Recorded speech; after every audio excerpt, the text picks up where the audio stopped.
Hey guys, Jen here from Jen Michelle Coaching. In talking with my clients, I'm hearing a lot about the difficulties of being with their partner 24/7.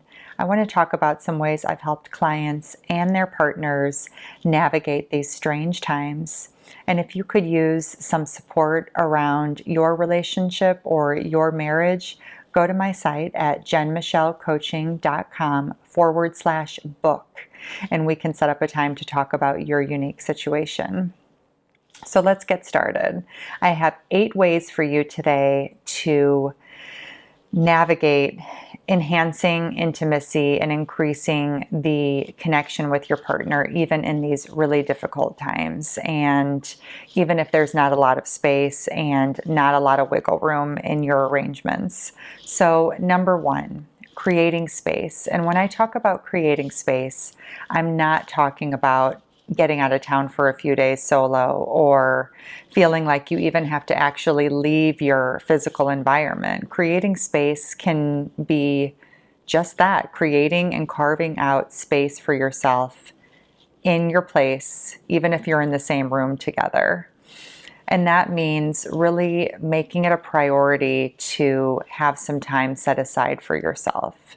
You're making it a priority to be with you for you, meaning if you're setting aside an hour or two to read, an hour or two to exercise at home, or whatever it may be, you're not sort of trying to coordinate anything with him at the same time, like, oh, hey, I thought of this. I gotta ask him, what are we gonna do for dinner tonight? Or, oh, he needs to change the laundry out, or I need to, no logistical sort of planning, right? Like, space is space, and prioritizing that time means we're not interacting or interrupting it with things that kind of come up or pop in our head.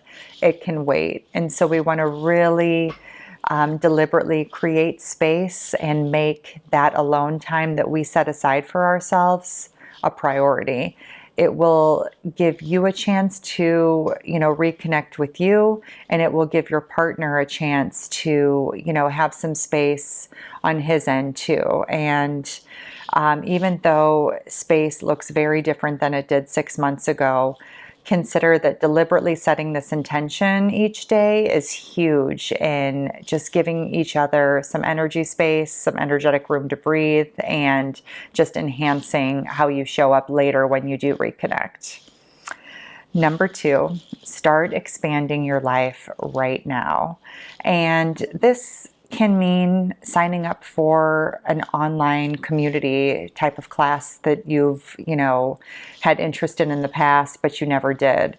It can look like just finding something that's of interest to you and diving into it and getting your mind off of just the day-to-day, really starting to break up the routine, the monotony of it all, and just feeling like you're challenging yourself in a new way. So when we start to, do anything new out of the ordinary, it immediately, starts to occupy some of our time and attention. And there's an energy that we build around it that can feel really exciting, really fresh, and really new.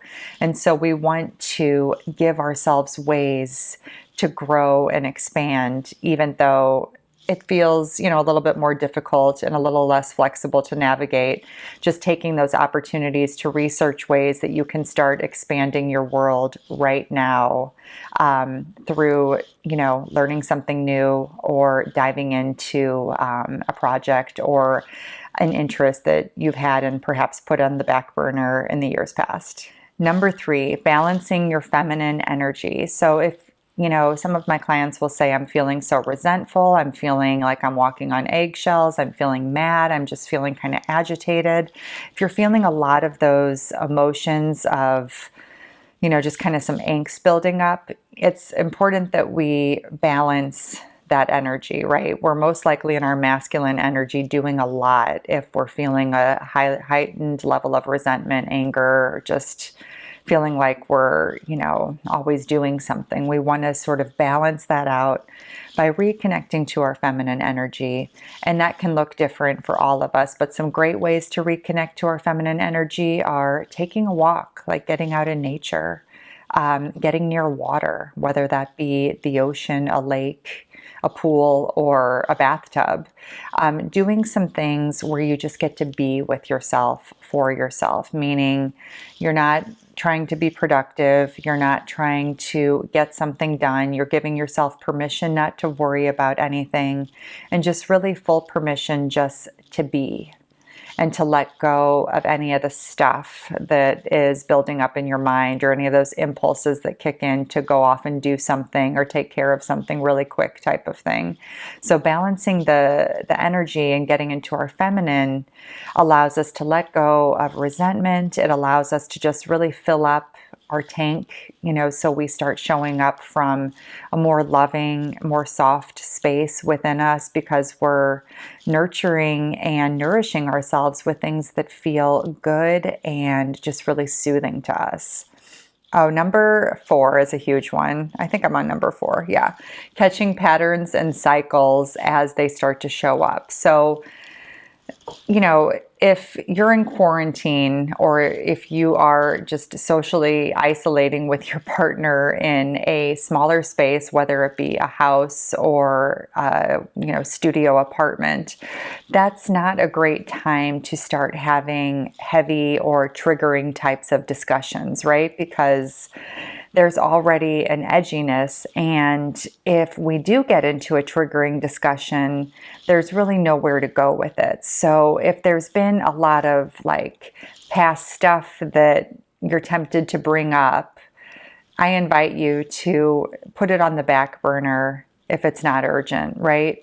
Instead, focus on making some deposits and letting go of feeling like you've got to figure anything out or have these sort of heavier discussions that are going to trigger really strong, heavy emotional responses on both ends.